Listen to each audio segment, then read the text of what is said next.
Sudah bisa dimulai, dokter. Sudah bisa dimulai? Sudah, dokter. Baik. Suara saya terdengar jelas ya? Terdengar jelas, dok. Baik. Bismillahirrahmanirrahim. Assalamualaikum warahmatullahi wabarakatuh. Perkenankan kami dari Pengurus Pusat Ikatan Dokter Anak Indonesia pada hari ini menyelenggarakan online simposium IDAI dalam rangka Hari AIDS Sedunia. Dan pada hari ini kita mengambil tema tentang eliminasi dan penanganan HIV/AIDS, peran dokter dan komunitas. Telah hadir di tengah-tengah kita, pembicara kita, Dr. Enda Citra Resmi, spesialis anak konsultan, yang nanti akan memberikan materi dan sekaligus akan tanya jawab yang akan disampaikan setelah kami membacakan setiap simposium. Baik, aturan simposium kali ini seperti biasa ya, mohon tidak absen di chat dan kemudian silakan kalau ada pertanyaan bisa ditulis. Kemudian kalau seandainya ada gangguan silakan off cam dan materi akan dibagikan saat diskusi. Kemudian mohon peserta mengikuti minimal 45 menit. Baik, sebelum sampai ke tema inti tentang eliminasi dan penanganan HIV/AIDS, izinkan saya menyampaikan tentang kode etik kedokteran. Mohon slide. Ya.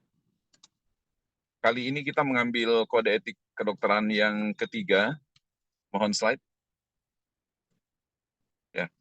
Kita ketahui bahwa dalam kode etik pasal 12 dalam melakukan pekerjaan, hendaknya seorang dokter memperhatikan pasiennya atau kliennya sebagai seorang manusia yang utuh, holistik, berwujud satu kesatuan, sehingga di dalam melakukan penanganan lengkap dari aspek promotif, preventif, kuratif, rehabilitatif, paliatif, baik fisik maupun psikososiokultural pasien, serta berusaha menjadi pendidik dan pengabdi sejati. Mohon slide. Cakupan pasal 12 tersebut adalah yang pertama, setiap dokter wajib memandang kliennya secara utuh, ya, sehingga dalam melakukan penanganan setiap pasien diberikan penanganan secara komprehensif, dan setiap dokter wajib menghargai kearifan lokal dan berperan sebagai agen perubahan ke arah masyarakat yang lebih baik, damai, dan adil. Slide berikutnya.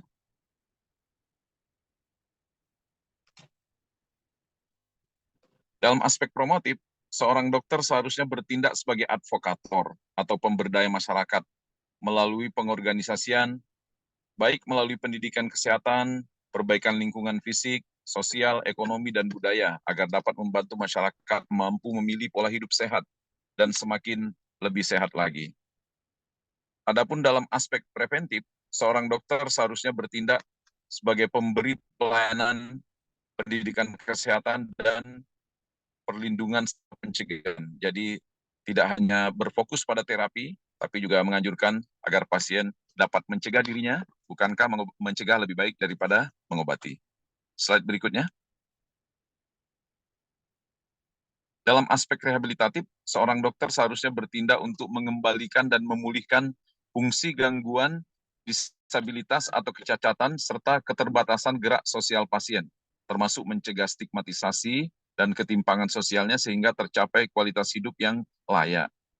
Dalam aspek paliatif misalnya, bila seorang dokter menemukan pasien dengan kondisi yang sulit disembuhkan, walaupun sudah melakukan segala upaya tindakan medik, maka seorang dokter wajib memberikan kenyamanan terhadap pasien, paling tidak membuat pasien tidak tersiksa dan mengantarkan pasien pada kehidupan akhir dengan nyaman dan bermartabat.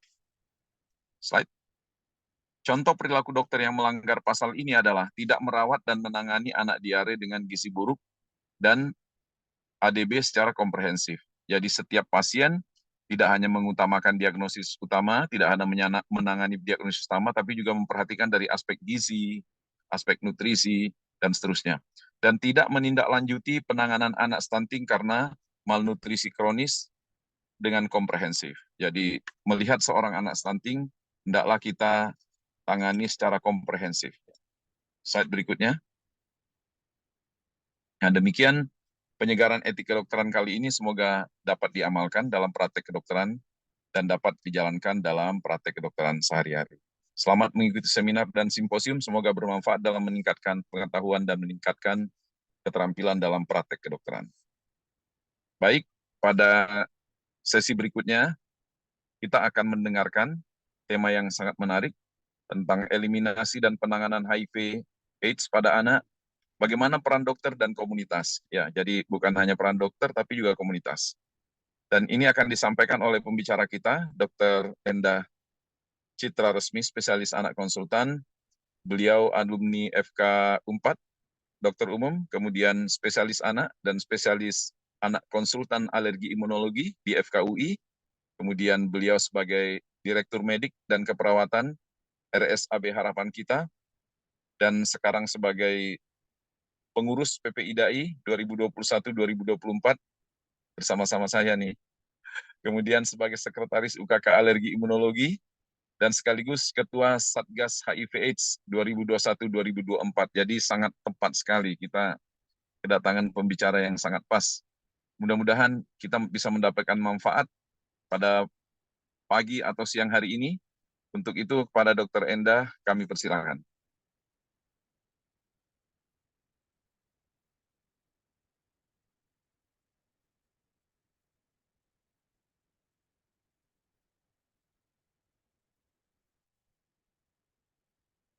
Silakan, Dok.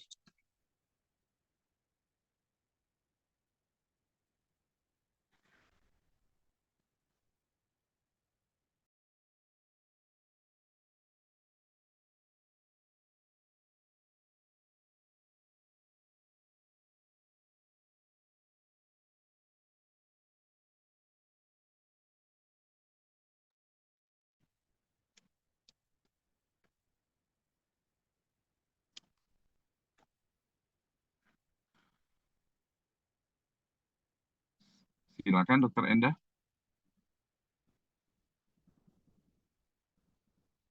Maaf, baru aja minta maaf, ternyata sinyal saya langsung hilang. Oh iya, silakan, Dok. Nggak apa-apa. Saya matikan kamera ya, maaf ya. Iya, Dok. Oke, baik, terima kasih.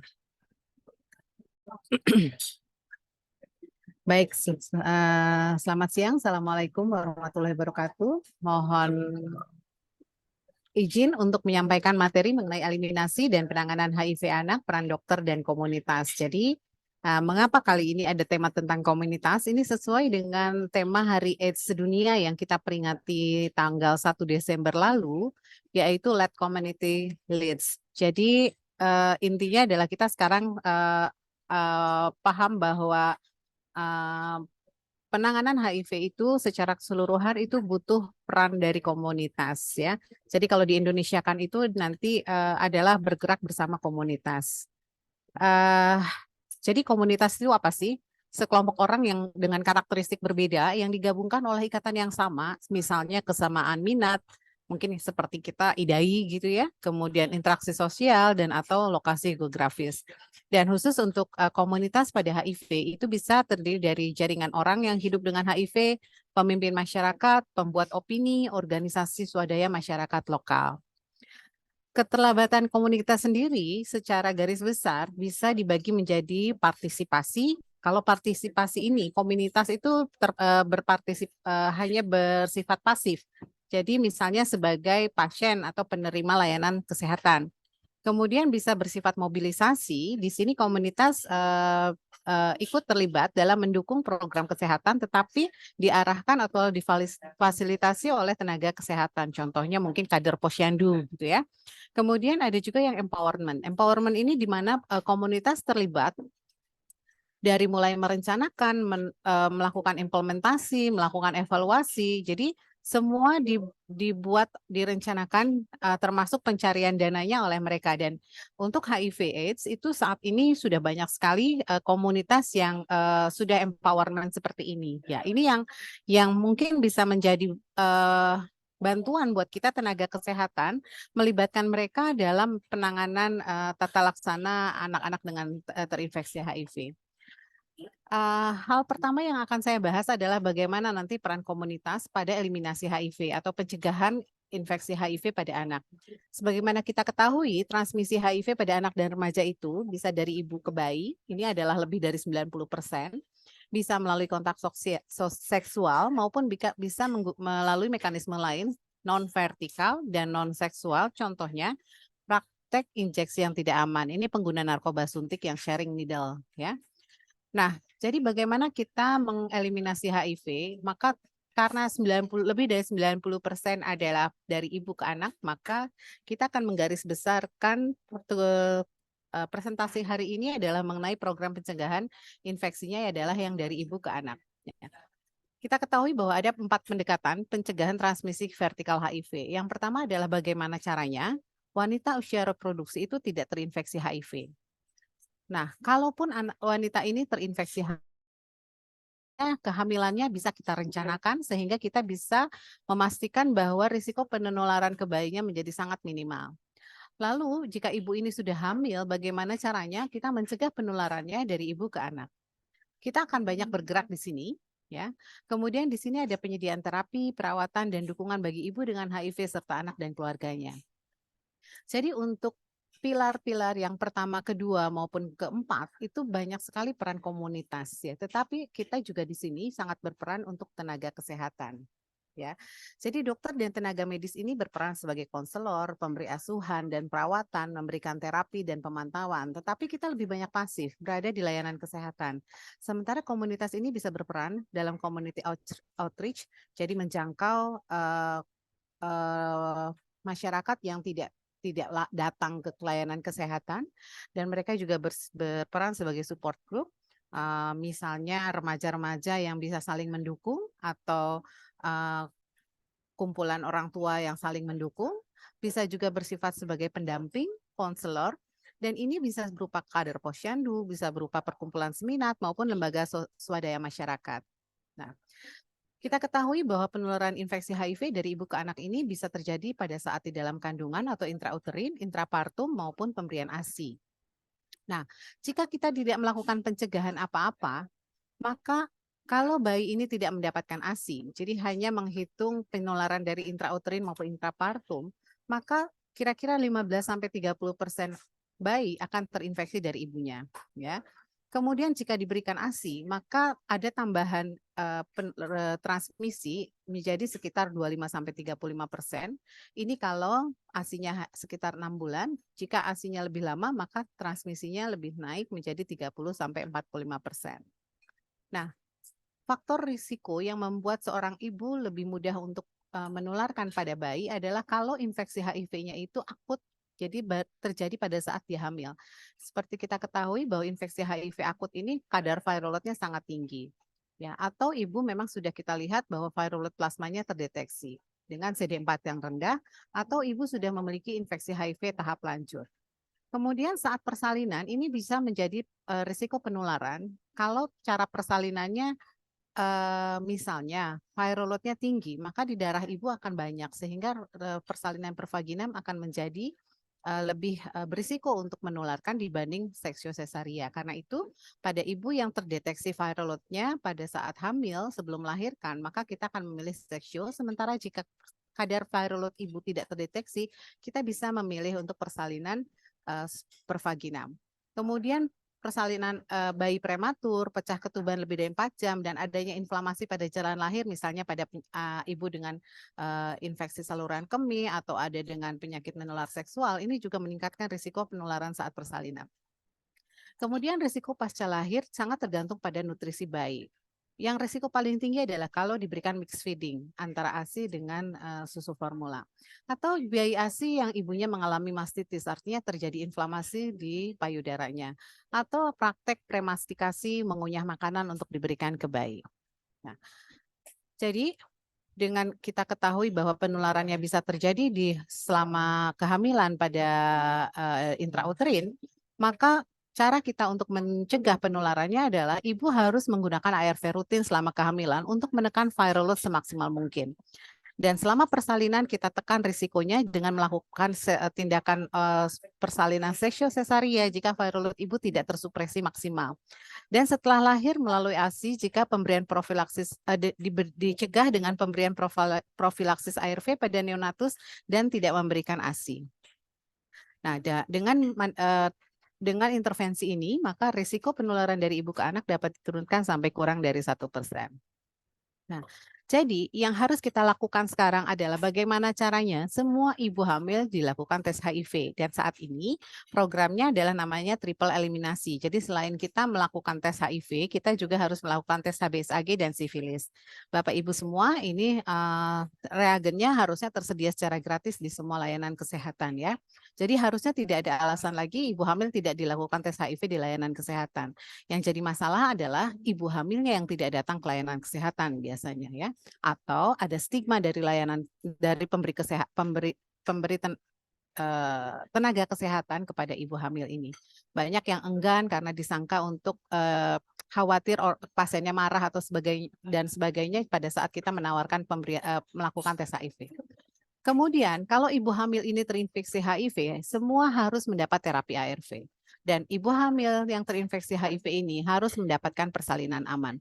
Lalu bagaimana situasi yang terjadi saat ini? Ini adalah estimasi kaskade dari PPIA atau PMTCT tahun 2022 di Indonesia. Ya, jadi kalau kita lihat diperkirakan ada 9.500 ibu hamil dengan infeksi HIV, tetapi ternyata hanya sekitar 1.700 yang mendapatkan ARV. Ya, jadi sebetulnya datanya sangat menyedihkan. Dari harusnya 9.500, kita hampir kira-kira 10%-nya saja yang mendapatkan ARV. Jadi bagaimana kita bisa menurunkan kadar viral load ibu, mencegah ibu untuk menularkan kepada bayinya kalau cakupannya saja sangat rendah, ya. Maka bagaimana peran komunitas? Komunitas akan berperan memastikan bahwa semua ibu hamil harus pergi ke layanan kesehatan di awal kehamilan. Tentunya salah satunya adalah untuk mendapatkan tes HIV. Dan ini adalah peran terbesar adalah kader posyandu. Kemudian ibu hamil harus didampingi agar dapat mendapatkan terapi ARV dan persalinan yang aman. Nah, kemudian pada saat bayi lahir, maka bayi yang lahir dari ibu terinfeksi HIV ini harus mendapat nutrisi yang aman. Bayi yang lahir dari ibu terinfeksi HIV ini harus mendapat profilaksis ARV dan cotrimoxazole. Bayi lahir dari ibu terinfeksi HIV ini pula harus segera ditentukan status HIV-nya. Dan tentu saja kita harus melakukan imunisasi dan memantau tumbuh kembang. Nah, bagaimana data kita? Data kita adalah ternyata dari sekitar 1.700 ibu yang mendapatkan ARV yang masuk dalam program, ternyata hanya sekitar kurang dari separuhnya bayi yang mendapatkan tes viral load dalam 2 bulan setelah lahir. Jadi penentuan statusnya juga sangat rendah. Dan diperkirakan bahwa tahun 2022 ini ada 2.800 infeksi baru pada anak. Jadi kalau kita lihat kaskade ini, ada banyak sekali gap ya, kekurangan yang membuat kita ini angka infeksi HIV pada anak itu masih saja meningkat. Ya, jadi bagaimana di sini peran komunitas? Maka nomor 1 adalah pada saat ibu memutuskan untuk memberikan ASI karena keterbatasannya, maka dia harus mendapat pendampingan konselor laktasi untuk memastikan ibu menyusui lancar, tidak mengalami mastitis atau lecet puting. Kemudian harus ada yang mendampingi ibu membawa bayi kontrol, mendapat profilaksis, dan dilakukan EID sehingga angka ini bisa menjadi 100%.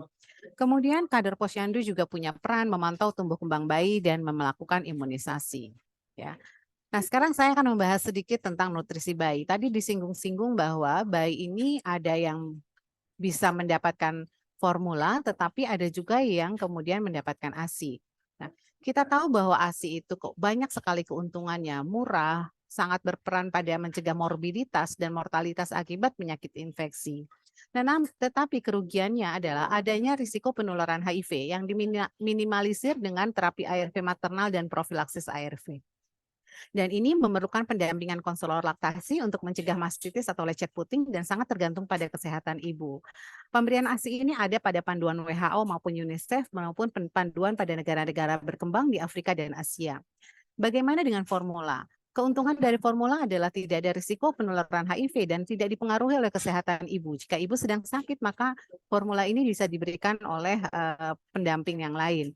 Tetapi kerugian dari formula adalah membutuhkan biaya dan tidak tersedia segera, tidak mengandung antibodi maternal yang diperlukan untuk memproteksi terhadap infeksi, serta membutuhkan air dan peralatan bersih, termasuk meningkatkan risiko malnutrisi, risiko penyakit infeksi. Panduan yang menggunakan formula adalah panduan di negara maju seperti di Amerika Serikat, Eropa, dan Australia, selain di negara Asia, Thailand, dan Malaysia. Nah, kalau kita lihat risiko penularan HIV tertinggi adalah kalau bayi ini mendapat mixed feeding. Jadi yang sangat tidak diperkenankan adalah mixed feeding. Jadi jika ibu bisa mendapatkan formula, maka risiko kumulatifnya setelah memperhitungkan risiko antara persalinan dan infeksi pada saat di dalam rahim, formula feeding adalah di bawah 20%, sementara breastfeeding atau ASI sedikit di atasnya, tetapi yang paling tinggi adalah mixed feeding. Ya. Karena itu rekomendasi Ikatan Dokter Anak Indonesia saat ini, nutrisi untuk bayi lahir dari ibu terinfeksi HIV adalah pemberian formula untuk mencegah penularan HIV. Dan harus dihindari mixed feeding karena metode ini memiliki risiko penularan HIV paling tinggi. Kemudian bayi harus mendapatkan profilaksis ARV, yaitu untuk bayi yang diberikan formula, diberikan zidofudin selama 6 minggu. Sementara untuk bayi yang mendapat ASI, diberikan zidofudin dan nevirapin selama 6 minggu. Dan ibu harus mendapat terapi ARV. Ini adalah dosis profilaksis ARV. Untuk zidofudin dibedakan antara usia gestasi 35 minggu, di atasnya antara 30 sampai 35 minggu dan di bawah 30 minggu. Ini kita berikan setiap 12 jam ya, sejak lahir sampai usia 6 minggu. Untuk nevirapin ini dosisnya disesuaikan dengan berat badannya. Dan ini juga diberikan sampai usia 6 minggu. Pemberian ARV profilaksis terakhir adalah usia 72 jam. Jadi jika lewat dari 72 jam, sebenarnya sudah tidak ada manfaatnya lagi untuk memulai profilaksis ARV. Karena yang mau kita cegah adalah penularan pada sekitar saat persalinan.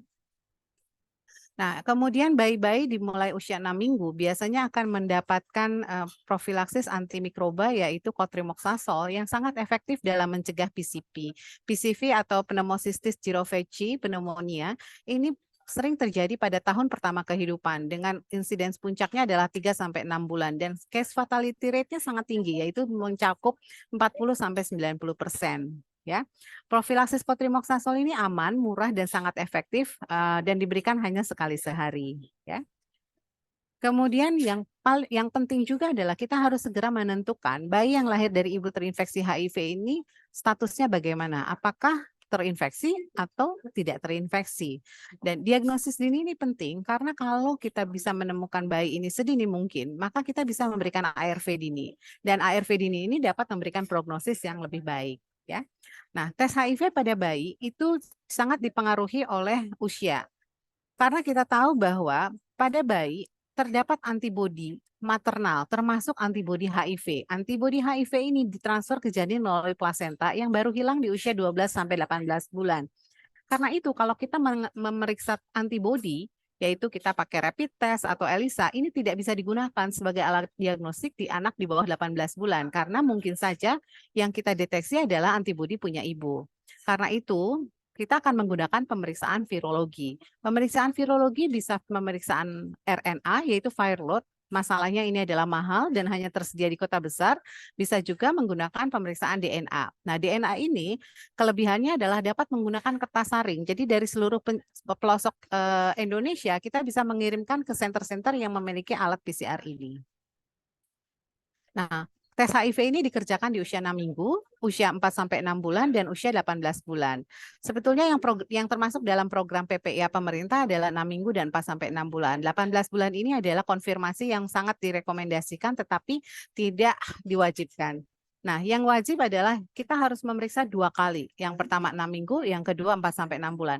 Kalau negatif dua-duanya, maka kita bisa mengeksklusi HIV, kecuali pada bayi yang masih mendapat ASI. Karena kita tahu bahwa ASI ini masih mungkin menularkan sehingga kita akan menunggu bayi ini berhenti diberikan ASI baru kita bisa mengulang pemeriksaan PCR-nya sebelum kita menentukan status HIV pada bayi ini. Ya. Kemudian saya beralih ke anak terinfeksi HIV. anak terinfeksi HIV ini kalau kita lihat, angkanya memang makin turun dibanding tahun-tahun sebelumnya, tetapi kalau melihat cakupan dari PMTCT yang masih rendah, maka kemungkinan kasus ini masih saja ada. Belum saat ini kita juga mendapat kasus-kasus penularan yang bukan vertikal tapi horizontal dari kontak seksual maupun dari penggunaan narkoba suntik. Ya, nah. Diperkirakan adalah di tahun 2023 hanya 29% anak yang mendapat ARV. Jadi sangat banyak anak yang tidak mendapat kesempatan untuk diberikan antiretroviral. Diagnosis HIV bermula dari manifestasi klinis maupun kalau memang kita ada data bahwa dia terpajan HIV dari ibunya atau memang ada kecurigaan HIV karena misalnya ada infeksi oportunistik yang berat ya. Maka kita akan memeriksa pemeriksaan laboratorium untuk menentukan diagnosis HIV. Tadi sudah disampaikan di bawah 18 bulan kita melakukan tes virologi, di atas 18 bulan kita boleh menggunakan antibodi.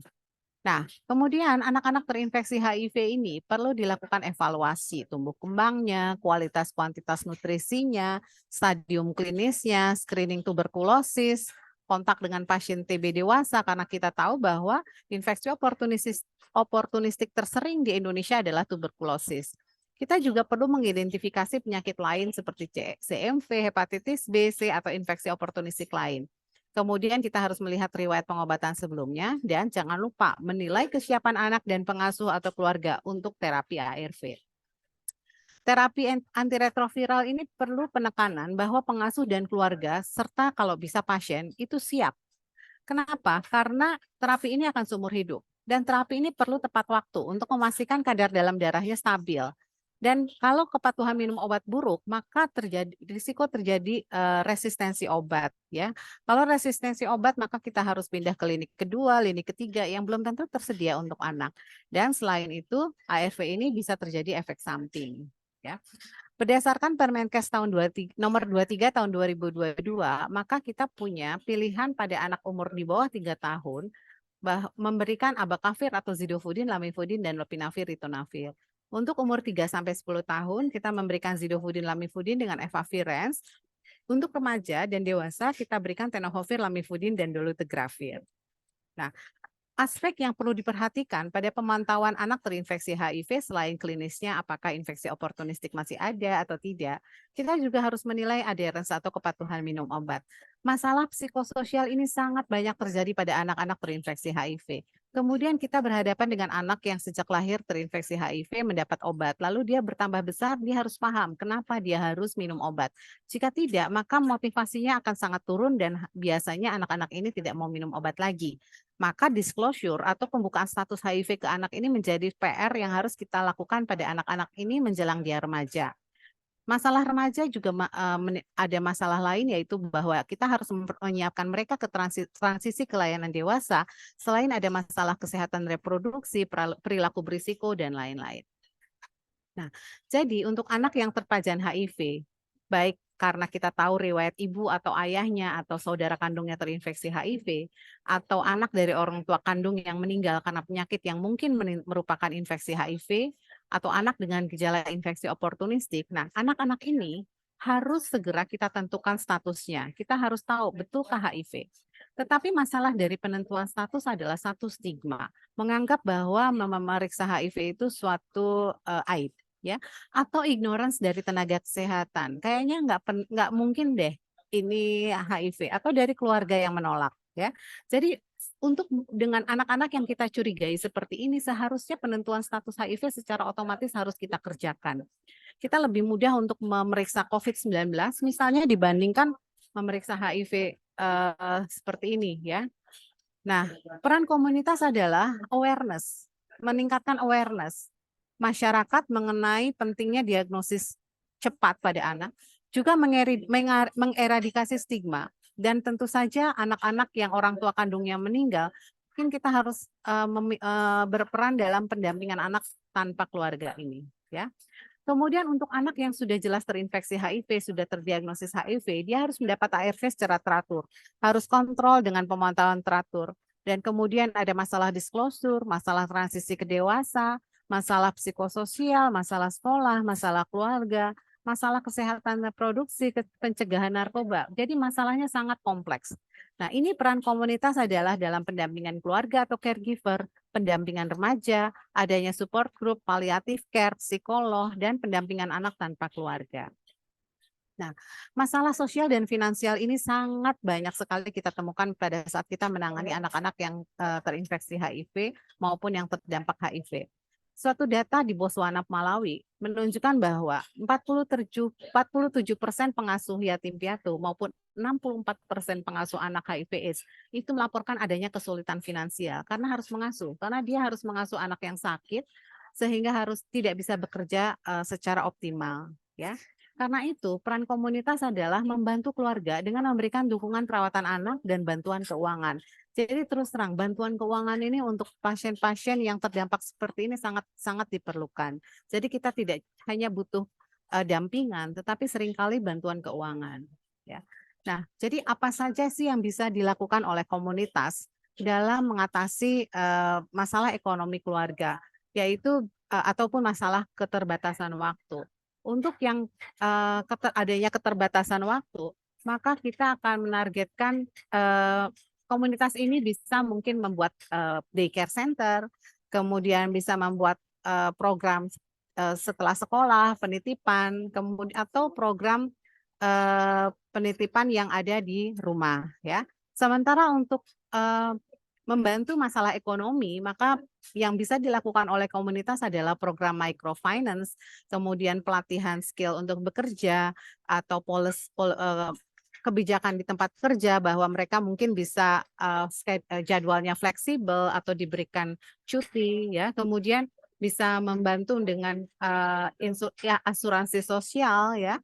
Misalnya karena ada banyak pekerja informal yang tidak mendapatkan asuransi dari pekerjaannya, ya, atau misalnya berbagai cara-cara lain yang bisa dilakukan oleh komunitas. Nah, kemudian yang terakhir saya akan membahas mengenai anak yang terdampak HIV. Anak yang terdampak HIV ini bukan saja anak yang hidup dengan HIV, tetapi juga anak yang terpajan HIV tetapi tidak terinfeksi, ataupun anak dari pengasuh atau anggota keluarga yang hidup dengan HIV.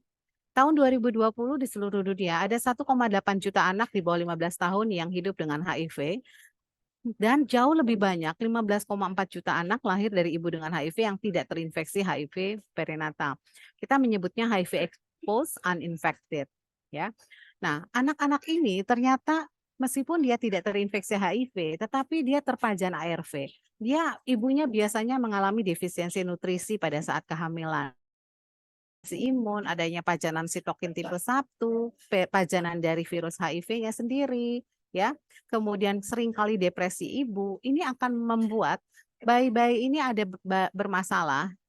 Yang satu adalah sel T memori dan maturnya meningkat, tetapi dengan sel T CD4 naive-nya yang rendah, kemudian maternal IgG-nya rendah, berat badan lahirnya biasanya rendah, sering sekali prematuritas dan adanya pajanan HIV.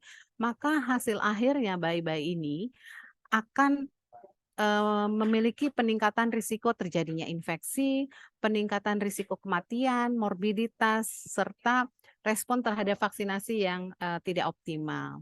Nah, jadi anak yang lahir dari ibu terinfeksi HIV ini selain terpajan ARV di perinatal, biasanya terpajan juga patogen-patogen dari ibu, kemudian ibunya sering sekali sakit maupun bahkan kematian ibu, kemudian keluarganya juga, rumah tangganya juga ada masalah, kemudian pemberian ASI tidak optimal, dan terutama masalah pada saat lahir, karena banyak yang lahir mati, ada yang pertumbuhan janinnya terhambat dan prematur.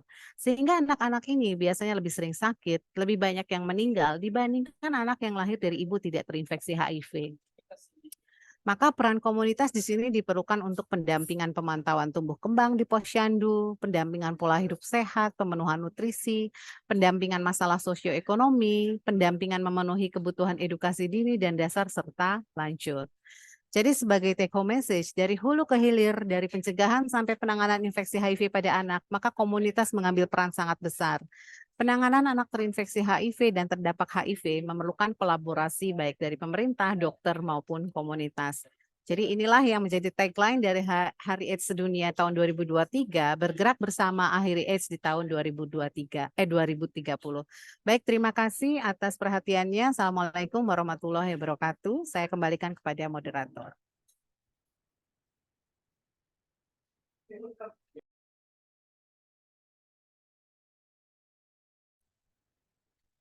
Terima kasih Dr. Endah atas penyampaian yang sangat menarik, padat, tepat ya, dan sudah banyak pertanyaan juga ya. Baik, saya coba melihat dari pertanyaan pertama dari Dr. Ivani dari Padang. Izin bertanya dok, saat ini dengan pemeriksaan AIDS 1 jika sudah negatif, sudah boleh untuk diberikan imunisasi BCG, apakah AIDS 2 dan 3 tetap dikerjakan atau tidak dok? Terima kasih. Baik, langsung dijawab ya Dokter Mustarim ya. Terima Silakan, kasih Dok. atas pertanyaannya. Jadi mungkin ini yang ditanyakan pada PPIA ya. PPIA itu pencegahan dari ibu ke anak itu kita memang ada skema pemeriksaan pemeriksaan diagnosisnya ada 3 kali kesempatan. Yang pertama di usia 6 minggu, yang kedua di usia 4-6 bulan, dan yang terakhir adalah di 18 bulan. Seperti tadi saya sampaikan, yang 18 bulan ini sebenarnya bukan kewajiban, tetapi jika bisa dikerjakan itu lebih baik lagi. Nah, jadi yang terpenting adalah 2 ini. Nah, sekarang masalah imunisasi. Sebetulnya pada bayi yang lahir dari ibu terinfeksi HIV, dengan kondisi sehat, tidak ada gejala infeksi oportunistik, sebenarnya imunisasi bisa menjadi lebih longgar. Yang jelas, semua imunisasi inaktif itu boleh diberikan pada kondisi bayi-bayi ini tanpa melihat status HIV-nya. Jadi hepatitis B boleh, DPT, HIV, PCV boleh ya. Nah, memang yang menjadi concern adalah BCG. Karena BCG ini memang kita kerjakan di usia dini ya, 1 bulanan. Nah, jadi BCG ini prakteknya bagaimana kalau untuk bayi yang lahir dari ibu HIV. Yang pertama adalah jika kita bisa menentukan status HIV anak ini cepat. Contohnya di umur 6 minggu kita bisa periksa EID, bisa periksa PCR-nya. Kira-kira hasilnya 2 minggu sampai 4 minggu. Lalu hasilnya datang di umur 2 bulan atau 2,5 bulan. Maka kalau hasilnya negatif 1 kali ini, kita boleh memberikan BCG-nya dok. Tetapi jika di daerah Bapak Ibu semua ternyata pemeriksaan EID ini sering terlambat, tidak bisa dikerjakan segera.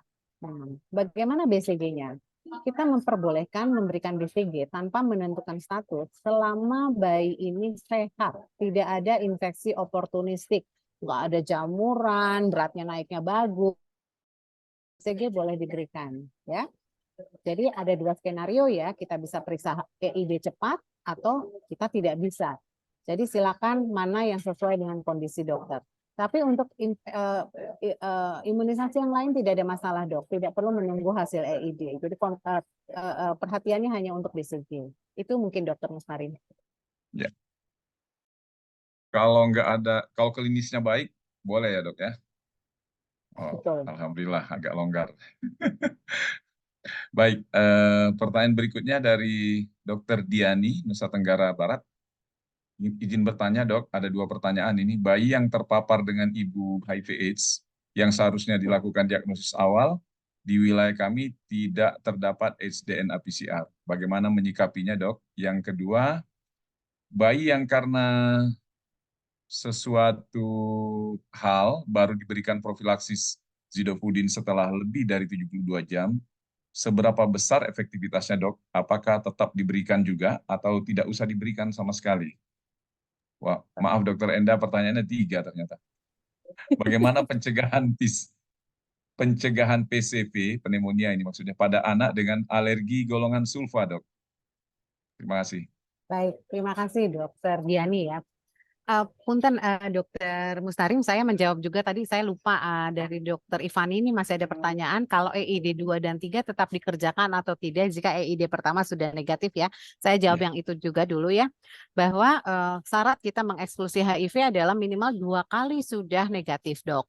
Jadi EID 1 negatif, itu lanjutkan tolong konfirmasi dengan EID kedua. EID 3-nya nggak perlu, tapi EID 2-nya wajib. Ya, itu mungkin menjawab Dokter Ivani. Yang Dokter Diani ya, nomor 1 adalah kalau nggak ada EID-DNA-nya bagaimana? Oke, ini tidak boleh terjadi. Ya, karena komitmen pemerintah adalah semua bayi harus diperiksa EID. Komitmen pemerintah adalah semua ibu hamil harus diperiksa HIV-nya. Semua ibu hamil HIV harus mendapat ARV. Lalu semua bayi mendapat profilaksis dan semua bayi mendapatkan EID. Itu sudah komitmen pemerintah. Kalau enggak kita nggak maju-maju kemana-mana ya. Nah jadi apa yang bisa peran kita sebagai dokter? Sebagai dokter mungkin kita harus proaktif. Ya, kalau di tempat kita tidak ada sarana, tentu kita harus kirim keluar. Nah, EID DNA ini bisa menggunakan kertas saring, Dok, untuk pengambilan darahnya. Jadi kertas saring itu nanti tinggal kita kirimkan. Kalau dari NTB setahu saya perginya ke Sutomo, ke Surabaya mungkin kalau nggak salah ya. Saya kok udah lupa lagi. Pokoknya pusat-pusatnya itu ada di Jakarta, Darmais, ada di Bandung, RSHS, ada di Surabaya kalau nggak salah Sutomo, kemudian ada di Papua tuh Sorong. Ya. Jadi daerah-daerah itu semua bisa kirim ke daerah pusatnya masing-masing. PCR lagi. Kertas saringnya itu harus dimintakan. Dinas Kesehatan wajib menyediakan. Jadi silakan dokter dari sekarang, dokter tanyakan ke Sudinkes, ke Dinkes.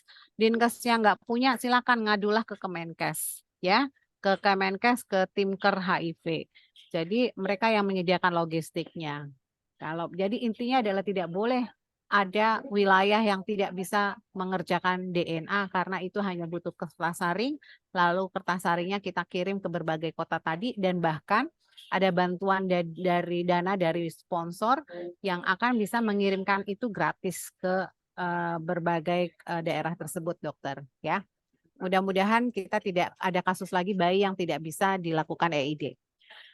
Pertanyaan kedua, kalau sudah lebih dari 72 jam sudah tidak efektif, Dok. Jadi daripada kita buang-buang ARV kemudian dia jadi resisten, lebih baik tidak perlu diberikan, tetapi tolong monitoring ketat dan EID-nya dikerjakan tepat waktu, ya, jangan ditunda-tunda. Karena begitu dia positif, kita akan segera langsung memberikan ARV.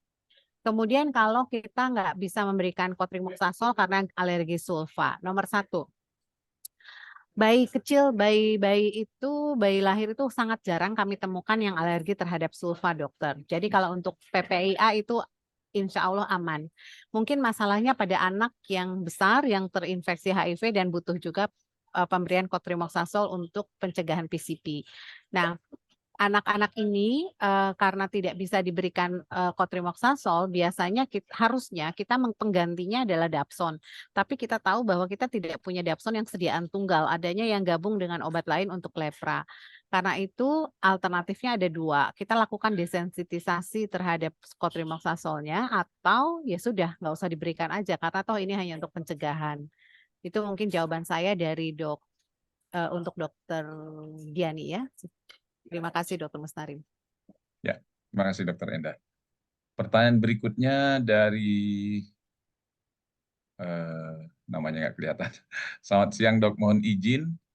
Apabila tes saat usia 6 minggu negatif, apakah tetap profilaksis tetap diberikan sampai tes kedua usia 4-6 bulan?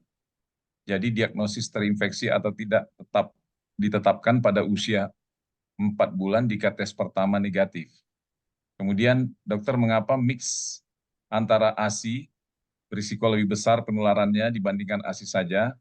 Apakah ada baseline viral load ibu untuk dikatakan aman untuk tetap memberikan ASI? Ini pertanyaan teori ASI eksklusif ini. Ya, usia baik. 6 bulan ya, silakan Dok. Baik, terima kasih. Terima kasih Dokter Eis. Jadi nomor 1 adalah di 6 minggu negatif. Oke. Intinya adalah negatif atau positif hasil tes di 6 minggu. Profilaksis itu sudah di stop di umur 6 minggu, dokter. Untuk profilaksis ARV zidovudin. Ya. Jadi yang akan kita teruskan di 6 minggu adalah cotrimoxazole. Jadi prinsipnya adalah zidovudin itu hanya sampai 6 minggu, lalu di stop diganti dengan cotrimoxazole. Nah, jadi tes kedua di usia 4-6 bulan itu adalah untuk menentukan kita akan menghentikan cotrimoxazole-nya tidak. Kalau ternyata tes keduanya negatif, tes pertama 6 minggu negatif, tes kedua 4-6 bulannya negatif, maka anak ini tereksklusi, dia tidak HIV, maka kotrimoxaselnya boleh dihentikan gitu ya. Kemudian jadi diagnosis terinfeksi atau tidak ditetapkan pada usia 4 bulan jika tes pertama negatif. Betul dok, karena harus 2 kali syaratnya.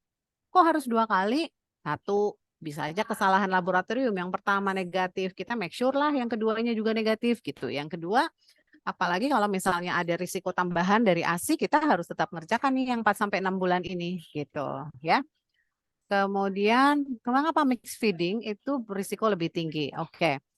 Jadi, sebetulnya mixed feeding itu pemberian susu formula ini akan meningkatkan inflamasi di usus ya.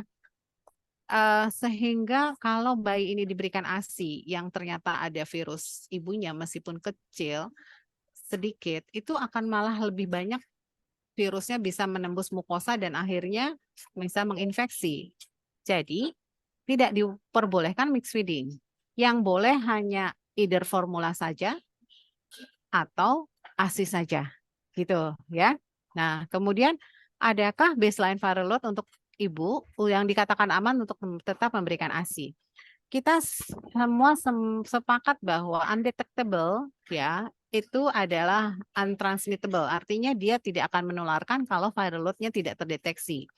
Tetapi ada kehati-hatian bahwa ternyata data penelitian menunjukkan pada ibu yang undetectable pun yang viral load-nya tidak terdeteksi itu tidak zero risiko menularkan ke bayi lewat ASI-nya. Masih ada risiko penularannya meskipun memang jauh lebih kecil dibanding ibu yang viral load-nya tinggi gitu ya. Itulah mengapa di negara maju pun pemberian susu formula masih menjadi panduan dan syarat untuk memberikan ASI harusnya adalah viral load ibu harus diperiksa secara rutin. Tidak hanya sekali saja sebelum melahirkan. Karena kita tidak tahu tiba-tiba kadar viral load ibu meningkat, misalnya ada suatu masalah, itu bisa sekali. Jadi pada ibu-ibu yang memberikan ASI, idealnya dilakukan pemeriksaan viral load secara rutin sebulan sekali seharusnya. Tetapi itu tidak mampu laksana mungkin di Indonesia, ya. Jadi kita akan karena itu dari Satgas HIV tetap kita merekomendasikan pemberian susu formula, tetapi jika susu formula ini tidak bisa diberikan karena syarat AFAS-nya tidak terpenuhi, maka kita akan memberikan ASI eksklusif dengan pendampingan menyusui supaya tidak ada peningkatan risiko penularan ke bayi. Itu mungkin ya dok, kayaknya udah terjawab semua yang dari Dr. Ais. Iya, sekalian sudah menjawab pertanyaan yang sama dok dari Dr. Melinda Vita ya mengenai mix ya. Oke. Mungkin teori itu dok ya yang kalau pemberian susu formula akan mengakibatkan mikrolesi di usus. Betul. Sehingga lebih gampang masuk ya dok ya. Betul. Iya. Dokter Enda masih ada pertanyaan, mungkin masih berhubungan dengan susu formula ini dok dari Dokter Rizka. Jika pasien tidak mampu dan jika mau memberikan susu formula tidak memenuhi AFAS, berarti apakah diperbolehkan diberikan ASI saja? Kemudian jika demikian, maka waktu pemeriksaan dan pemeriksaan konfirmasi apakah sama dengan timeline yang tadi terpampang di slide atau apakah ada perbedaan dok? Oke, jadi betul dokter. Nomor 1 adalah kita evaluasi ada AFAS-nya dok ya. Affordable, feasible, acceptable, sustainable, dan safe. Kalau tidak memenuhi maka harus ASI. Eksklusif saja didampingi konselor laktasi. Ya. Kemudian waktu pemeriksaan dan pemeriksaan konfirmasi timeline. Saya agak bingung agak bingung pertanyaan yang kedua ya dok.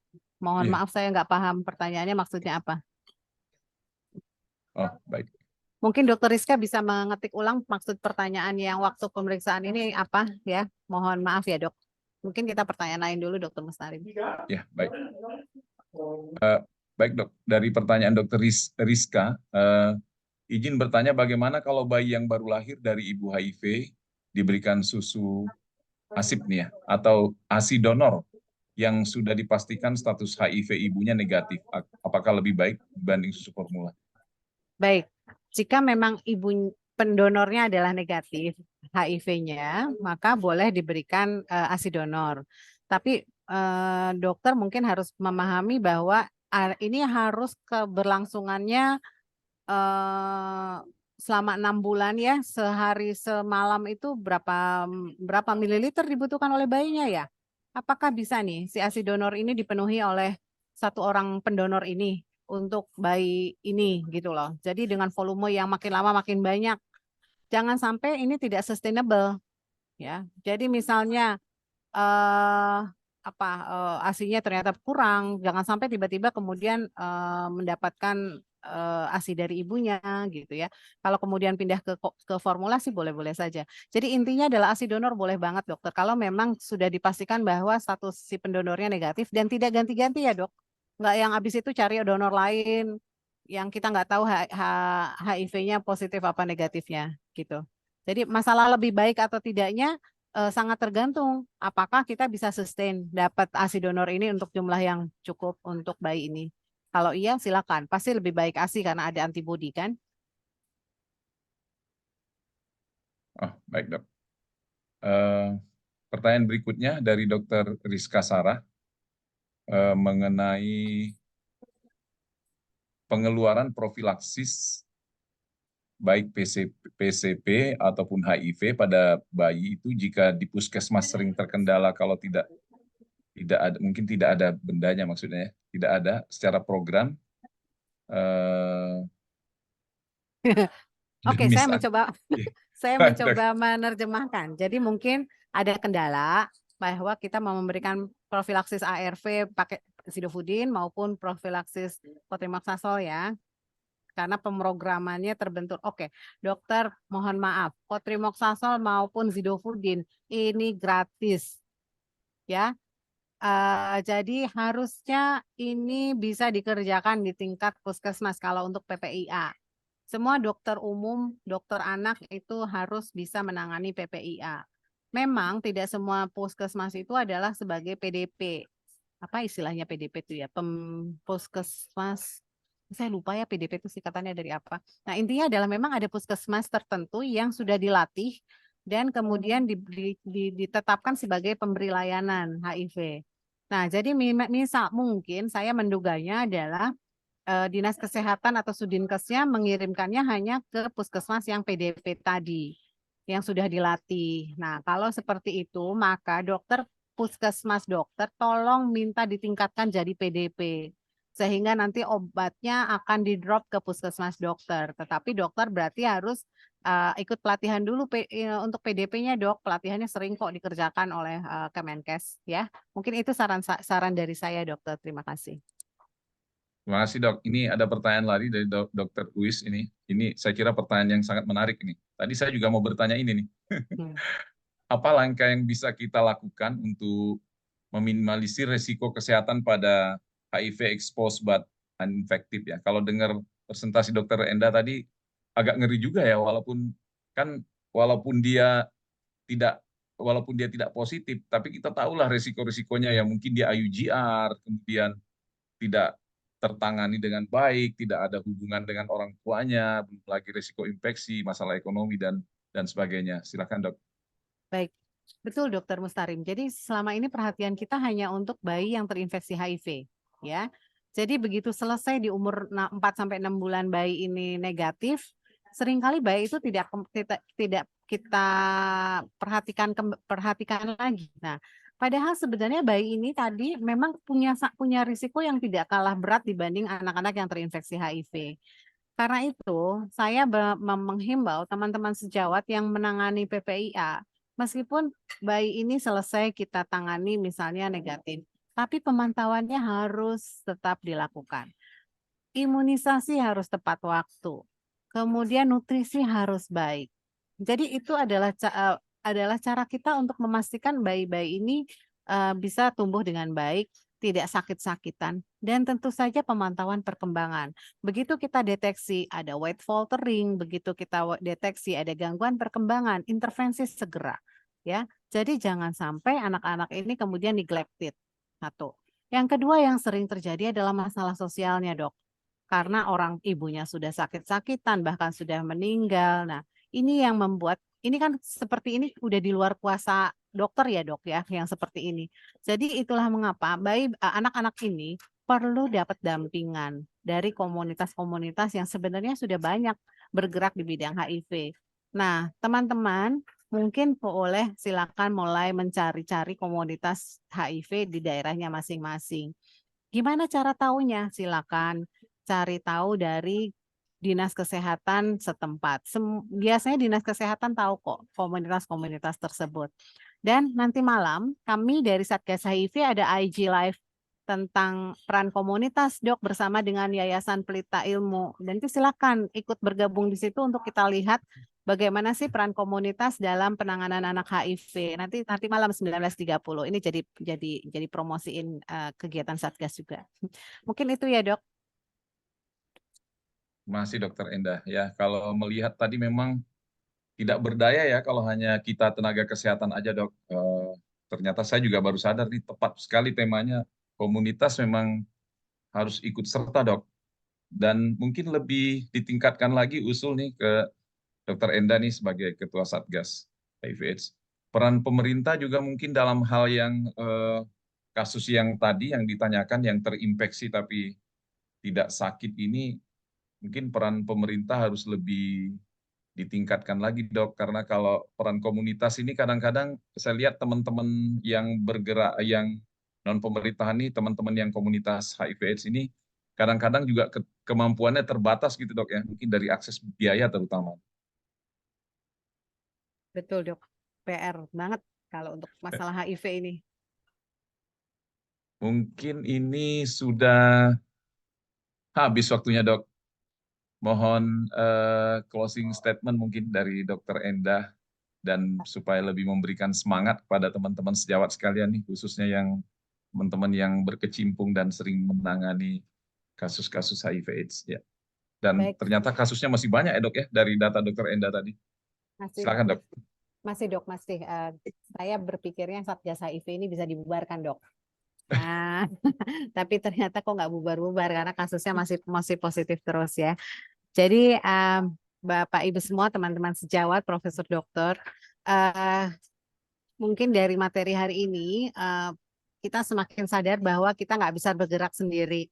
Mungkin tidak hanya di bidang HIV, tapi saya yakin di bidang penyakit lain pun kita butuh komunitas untuk membantu pekerjaan kita sebagai tenaga kesehatan. Nah, khusus untuk HIV, HIV ini bukan suatu bukan suatu bidang ilmu yang banyak diminati ya, tetapi sangat kami mohon kesediaan teman-teman sejawat untuk mengupdate tentang HIV karena ilmunya itu berkembang terus ya. Jadi kami berusaha dari Satgas HIV untuk selalu memberikan pengetahuan untuk para dokter umum maupun dokter spesialis anak dari berbagai simposium yang kami selenggarakan. Tujuannya apa? Supaya kita sebagai tenaga kesehatan bisa menangani anak-anak terinfeksi HIV, bisa mencegah HIV ini bergandengan bersama dengan komunitas dan tentu saja didukung oleh pemerintah. Ya, itu tujuan kita adalah kita nggak mau lagi ada anak meninggal karena HIV. Anak HIV bisa hidup kok berkembang sampai dewasa meskipun dia harus meminum obat. Nah, jadi itu yang kami targetkan bahwa kita nggak mau ada anak yang meninggal karena HIV. Karena itu kita bisa tangani sama-sama, kita deteksi dini sama-sama, dan yang paling ideal adalah kita cegah sama-sama anak terinfeksi HIV. Mungkin itu aja Dr. Mustarim dari saya. Terima kasih. Terima kasih Dokter Endah. Mungkin izin usul juga ditingkatkan promotif kesehatan, terutama masalah apa ya dok ya, persepsi agar masyarakat itu tidak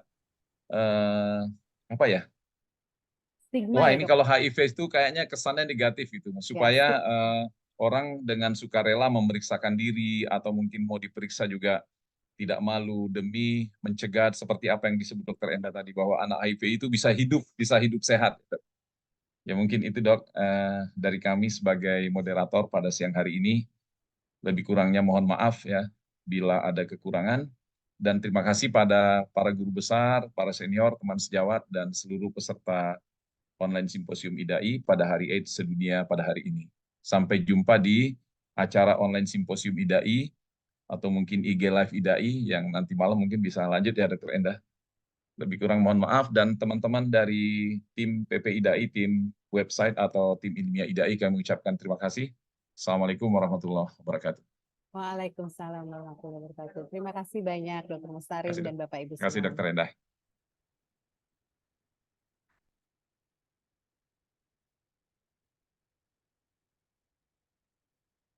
Kami akhiri nih, Prof. Dok. Terima kasih banyak, Prof. Dok.